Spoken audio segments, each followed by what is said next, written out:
ಈಗ ರಾಜ್ಯಪಾಲರ ಭಾಷಣದಲ್ಲಿ ಕರ್ನಾಟಕ ರಾಜ್ಯಕ್ಕೆ ಆಗಿರ್ತಕ್ಕಂಥ ಅನ್ಯಾಯದ ಬಗ್ಗೆನೂ ಕೂಡ ಪ್ರಸ್ತಾಪ ಮಾಡಿ, ಅದರ ಬಗ್ಗೆ ನಾನು ಮಾತಾಡ್ತೇನೆ.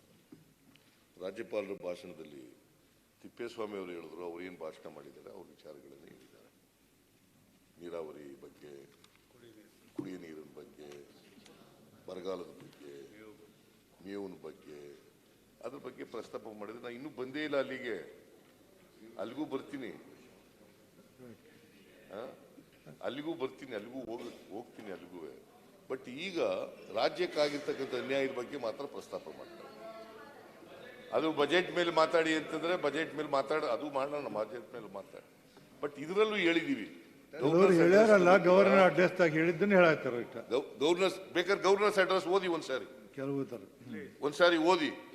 ಗವರ್ನರ್ಸ್ ಅಡ್ರೆಸ್ ನಲ್ಲೂ ಕೂಡ ಕರ್ನಾಟಕ ರಾಜ್ಯಕ್ಕೆ ಆಗಿರ್ತಕ್ಕಂಥ ಅನ್ಯಾಯದ ಬಗ್ಗೆ ಪ್ರಸ್ತಾಪ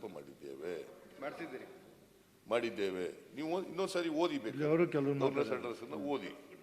ಅದರಿಂದ ನಾನು ಈಗ ಯಾಕೆಂತಂದ್ರೆ ಯಾರು ಪ್ರತಾಪ್ ಸಿಂಹ ನಾಯ್ಕ್ ಇದ್ದಾರೆ, ಪ್ರತಾಪ್ ಸಿಂಹ ನಾಯ್ಕ್ ಅವರು ಪಾಪ ಹೇಳಿದ್ದಾರೆ ಕೇಂದ್ರ ಸರ್ಕಾರದ ಬಗ್ಗೆ, ಕೇಂದ್ರ ಸರ್ಕಾರದ ಸಾಧನೆಗಳ ಬಗ್ಗೆ.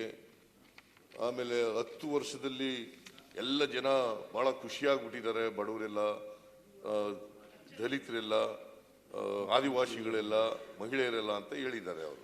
ಅದಕ್ಕೆ ನಾನು ಇವನ್ನೆಲ್ಲ ಪ್ರಸ್ತಾಪ ಮಾಡ್ತಾ ಇದ್ದೀನಿ. ಆಮೇಲೆ ಪೂಜಾರರು ಕೂಡ ಹೇಳಿದ್ದಾರೆ, ಅವರು ಎಲ್ಲ ಕೇಂದ್ರ ಸರ್ಕಾರದ ಸಾಧನೆಗಳನ್ನೆಲ್ಲ ಹೇಳಿದ್ದಾರೆ. ಸೊ ಅದರಿಂದ ನಾನು ಉತ್ತರ ಕೊಡಬೇಕು ಬೇಡ? ನೀವು ಹೇಳೋದಕ್ಕೆ ಉತ್ತರ ಕೊಡಕ್ಕೆ ಹೋದ್ರೆ ಮಧ್ಯೆ ಎದ್ದು ನಿಂತ್ಕೊಳ್ಳೋದು. ನಾನು ಮಾನ್ಯ ಸಭಾಪತಿಯವರೇ 94-95 ಫೈನಾನ್ಸ್ ಮಿನಿಸ್ಟರ್ ಆದರು.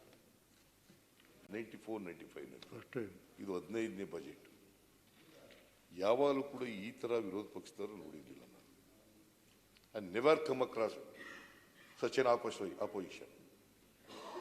ಉತ್ತರ ಕೊಡುವಾಗ ಕೇಳ್ತಿದ್ರು ಎಲ್ಲ ವಿರೋಧ ಪಕ್ಷದವರು. ಅವತ್ತು ವಿರೋಧ ಪಕ್ಷದ ನಾಯಕರಿದ್ರು, ಅವತ್ತು ಬಿಜೆಪಿಯವರು ಇದ್ರು, ಅವತ್ತು JDS-ನವರು ಇದ್ರು, ಎಲ್ಲ ಕೇಳ್ತಾ ಇದ್ರು. ಮಧ್ಯ ಪ್ರತಿ ಸೆಂಟೆನ್ಸ್ಗೆ ಎದ್ದು ನಿಂತ್ಕೊಂಡ್ರೆ how to complete my speech. ನಿಮ್ಮ ಸ್ಪೀಚ್ ಮುಗಿಯೋಣ, ಅವ್ರು ಕೇಳ್ತಾರೋ ಕ್ಲಾರಿಫಿಕೇಶನ್ ಉತ್ತರ ಹೇಳಿ. ಈಗ ದಯಮಾಡಿ ನಾನು ನಿಮ್ಮಲ್ಲಿ ಕೈ ಜೋಡಿಸಿ ಪ್ರಾರ್ಥನೆ ಮಾಡ್ತೀನಿ, ಅವರು ನಾನು ಈಲ್ಡ್ ಆದ್ರೆ ಕೇಳಿ, ಏನಾದ್ರು ಇಲ್ಲದೆ ಹೋದ್ರೆ ನಾನು ಉತ್ತರ ಎಲ್ಲ ಪೂರ್ಣ ಆದ್ಮೇಲೆ ಬರ್ಕೊಂಡು ಏನೇನ್ ಕ್ಲಾರಿಫಿಕೇಶನ್ ಕೇಳಬೇಕು ಕೇಳಿ. ಕರೆಕ್ಟ್, ಆಯ್ತು, ಹಂಗ್ ಮಾಡಿ. ರೈಟ್. ಈ ತರ ಆದ್ರೆ ಪ್ರತಿ ಸೆಂಟೆನ್ಸ್ಗೆ ಎದ್ದು ನಿಂತ್ಕೊಂಡ್ರೆ ಇಟ್ಸ್ ವೆರಿ ಡಿಫಿಕಲ್ಟ್ ಮಾತಾಡಿ to complete my speech, complete my reply.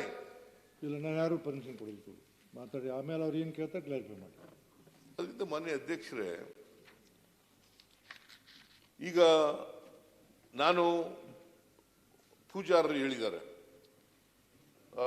Nirmala Sitharaman ಅವರ ಇಂಟರ್ವ್ಯೂ, ಪ್ರಜಾವಾಣಿಯಲ್ಲಿ ಬಂದಿರತಕ್ಕಂಥ ಇಂಟರ್ವ್ಯೂ, ಅದನ್ನು ಹೇಳಿದ್ದಾರೆ.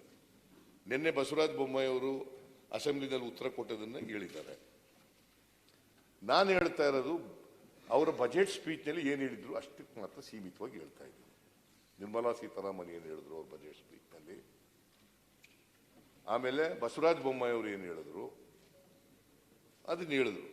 ಬಸವರಾಜ ಬೊಮ್ಮಾಯಿ ಅವರು ಹೇಳ್ತಾರೆ, ಈಗ ನೀವು ಸರಿಯಾದ ಫಾರ್ಮ್ಯಾಟ್ ಕಳಿಸಿಲ್ಲ, ಫಾರ್ಮ್ಯಾಟ್ನಲ್ಲಿ ಕೇಳಿಲ್ಲ. ನಾನು ಪ್ರಧಾನಮಂತ್ರಿಗಳು ಭೇಟಿ ಮಾಡಿದ್ದೀನಿ, ನಾನು ನಿರ್ಮಲಾ ಸೀತಾರಾಮನ್ ಭೇಟಿ ಮಾಡಿದ್ದೀನಿ, ನಮ್ಮ ಮಂತ್ರಿಗಳು DK ಶಿವಕುಮಾರ್ ಅವರು ಪತ್ರ ಬರೆದಿದ್ದಾರೆ. ಸ್ವತಃ ನಾನು ಮತ್ತು DK ಶಿವಕುಮಾರ್ ಜಲಸಂಪನ್ಮೂಲ ಸಚಿವರನ್ನು ಭೇಟಿ ಮಾಡಿದ್ದೀವಿ. ಇದನ್ನೆಲ್ಲ ಕೇಳಿದ್ದೀವಿ. 5,300 ಕೋಟಿ ಕೊಡಿ, ನೀವೇ ಒಪ್ಕೊಂಡಿದ್ದೀರಿ ಬಜೆಟ್ನಲ್ಲಿ ಕೊಡಿ ಅಂತ. ಈಗ ಇವರು ಇಲ್ಲ ಸರಿಯಾಗಿ ಕೇಳಲಿಲ್ಲ, ಇವ್ರನ್ನೇ ಕರ್ಕೊಂಡು ಹೋಯ್ತು. ಇವ್ರು ನಿಮ್ಮ ಲೀಡರ್ಶಿಪ್ನಲ್ಲಿ ಹೋಗೋಣ, ಕೊಡಿಸಿಯಪ್ಪ 5,300 ಕೋಟಿ ರೂಪಾಯಿನ ಕೊಡಿಸಿ, ನಮ್ಗೇನು ರಾಜ್ಯಕ್ಕೆ ಬರಬೇಕು ಅಷ್ಟೇ. ಇವ್ರ ಲೀಡರ್ಶಿಪ್ ಆದ್ರೆ ನಮ್ಮ ಲೀಡರ್ಶಿಪ್ ಆದ್ರೇನು, ಅವ್ರ ಲೀಡರ್ಶಿಪ್ ನಲ್ಲೇ ಹೋಗೋಣ. ಅದು ಯಾವ್ದೋ ಫಾರ್ಮೆಟ್, ಎಂತಿದ್ದ ಫಾರ್ಮೆಟ್ ಎಲ್ಲ ತಗೊಂಡು ಬರ್ಲಿ, ಅವರೇ ಕೊಡಿಸ್ಲಿ. 11,495 ಕೋಟಿ ಕೊಡಿಸ್ಲಿ, ಬೇಡ ಅಂತ ಹೇಳಲ್ಲ ನಾವು. ಕೊಡಪ್ಪ, ನೀವ್ಯಾಕೆ ಮಾತಾಡ್ತೀರಿ? ನಾವು ಸಭಾಪತಿ ಅವರೇ, ಜಗಳ ಸ್ವಲ್ಪ ಕೋಪ ಮಾಡಿದ್ರೆ There must be some Preethi limit. ಇರ್ಬೇಕಲ್ಲ ನಿಮಗೆ. ಬಿಡಿ ಪದೇ ಪದೇ ಪೂಜಾರಿ ಎದ್ದು ಹೇಳಿದ್ರೆ ಹೆಂಗೆ ಕೋಪ ಪೂಜಾರಿ? ಮಾಡಿದ್ರೆ ಸ್ವಲ್ಪ ಪ್ರೀತಿ ಇರ್ಬೇಕಲ್ಲ. ನೋಡ್ರಿ ಮಾರ್ರೆ. ನೀವು ಸ್ವಲ್ಪ ಗಾಂಭೀರ್ಯವಾಗಿ ಲೀಡರ್ ಆಫ್ ದಿ ಅಪೋಸಿಷನ್ ಕೆಲಸ ಮಾಡಿ ಅನ್ನೋದು ನನ್ನ ಮನವಿ. ಯಾವ ಮುಖ್ಯಮಂತ್ರಿಗಳು ಇಲ್ಲಿವರೆಗೆ ಕೇಂದ್ರವನ್ನು ಬೈದಿಲ್ಲ, ನೀವು ಮಾತ್ರ ಬೈತಾ ಇದ್ದೀರಿ. ಅನ್ಯಾಯ ಅದಕ್ಕೋಸ್ಕರ ಆಗಿ ನಾವು ಬೆಳೆದ್ರೆ ಹೇಳ್ತೇವೆ. ಕೂತಿರ್ಬೇಕಾ? ಇತಿಹಾಸದಲ್ಲಿ ಯಾವ ಅನ್ಯಾಯ ಆಗಿ ಮುಖ್ಯಮಂತ್ರಿಗಳು ಕೂಡ ಕೇಂದ್ರ ಕೂತಿರ್ಬೇಕಾ? ಸರ್ಕಾರವನ್ನು ಬೈದಿಲ್ಲ. ಇತಿಹಾಸದಲ್ಲಿ ಯಾರು ಕೇಂದ್ರ ಸರ್ಕಾರವನ್ನು ಈ ಮಟ್ಟದಲ್ಲಿ ಬೈದಿಲ್ಲ. ಆಯ್ತು. ಆ ಕಾರಣಕ್ಕೆ ನೀವು ಹೇಳಿ, ಯಾರು ಹೇಳಿ. ಮಾಡಿರ್ಲಿಲ್ಲ. ಹೇಳಿ, ಈ ರೀತಿ ಹೇಳಿ. ಬೈದು ನಾವು ಯಾಕೆ ಕೂತ್ಕೊಳ್ಳೋದು? ಹೇಳಿ. ಅವ್ರು ಹೇಳುವಾಗ ಹೇಳಿ. ಹೇಳಿ ಮಾನ್ಯ ಸಭಾಪತಿಯವರೇ ನನಗೇನಿಲ್ಲ, ಅವ್ರ ಲೀಡರ್ಶಿಪ್ನಲ್ಲೇ ಹೋಗ್ತೀವಿ ನಾವು ಕೇಂದ್ರಕ್ಕೆ. ಪ್ರಧಾನಮಂತ್ರಿಗಳು ಭೇಟಿ ಮಾಡಲಿಕ್ಕೆ ಅಪಾಯಿಂಟ್ಮೆಂಟ್ ಕೊಡಿಸ್ಲಿ, ಆಮೇಲೆ ನಿರ್ಮಲಾ ಸೀತಾರಾಮನ್ ಭೇಟಿ ಮಾಡಲಿಕ್ಕೆ ಅಪಾಯಿಂಟ್ಮೆಂಟ್ ಕೊಡಿಸ್ಲಿ, ಅವರ ಲೀಡರ್ಶಿಪ್ನಲ್ಲೇ ಕೂತ್ಕೊಂಡು ಕೇಳೋಣ. ನೋಡಮ್ಮ ತಾಯಿ, ನೀವು 5,300 ಕೋಟಿ ರೂಪಾಯಿ ಹೇಳಿದ್ರಿ, ಅದನ್ನ ಕೊಡಿ ಅಂತ ಕೇಳೋಣ. ಆಮೇಲೆ 6,000 ಕೋಟಿ ಇದಕ್ಕೆ ಕೊಡ್ತೀವಿ ಅಂತ ಹೇಳಿದ್ರಿ, ಟ್ಯಾಂಕ್ಸ್ ಪಿರಪಿರಲ್ ರಿಂಗ್ ರೋಡ್ಗೆ ಮತ್ತೆ ಟ್ಯಾಂಕ್ಗಳ ವಿರುದ್ಧ ಕೊಡಿ, ಅದನ್ನು ಕೊಡಿ. 5,300 ಕೋಟಿ ಕೊಡಿ, 4,595 ಕೋಟಿ ರೂಪಾಯಿ ಕೊಡಿ, ಇವೆಲ್ಲ ಕೊಡಿ ಕರ್ನಾಟಕಕ್ಕೆ ಅಂತ ಕೇಳೋಣ. ನಿಮ್ಮ ಲೀಡರ್ಶಿಪ್ನಲ್ಲೇ ಹೋಗೋಣ. ನಾವು ನಮ್ಮ ಲೀಡರ್ಶಿಪ್ನ ನಾವು ಹೋದಾಗ ಕೊಟ್ಟಿಲ್ಲ ಅವರು. 11,495 ಕೋಟಿ ರೂಪಾಯಿನ ಇವತ್ತಿನವರಿಗೆ ಕೊಟ್ಟಿದ್ದಾರಾ? 15ನೇ ಹಣಕಾಸು ಇವತ್ತಿನವರಿಗೆ ಕೊಟ್ಟಿದ್ದಾರಾ? ಕೊಟ್ಟಿಲ್ಲ. ಕೊಟ್ಟಿಲ್ಲ ಅನ್ನೋದು ಸತ್ಯ. 5,300 ಕೋಟಿನಲ್ಲಿ ಇವತ್ತಿನವರಿಗೆ 21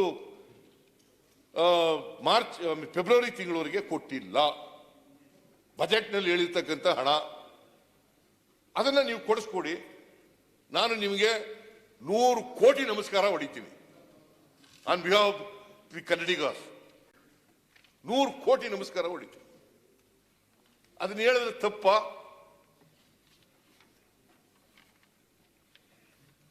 ಇದಾಯ್ತಾ? ಈಗ ಬರಗಾಲ ಅಲ್ಲ, ಒಂದ್ ನಿಮಿಷ ಅಲ್ಲ.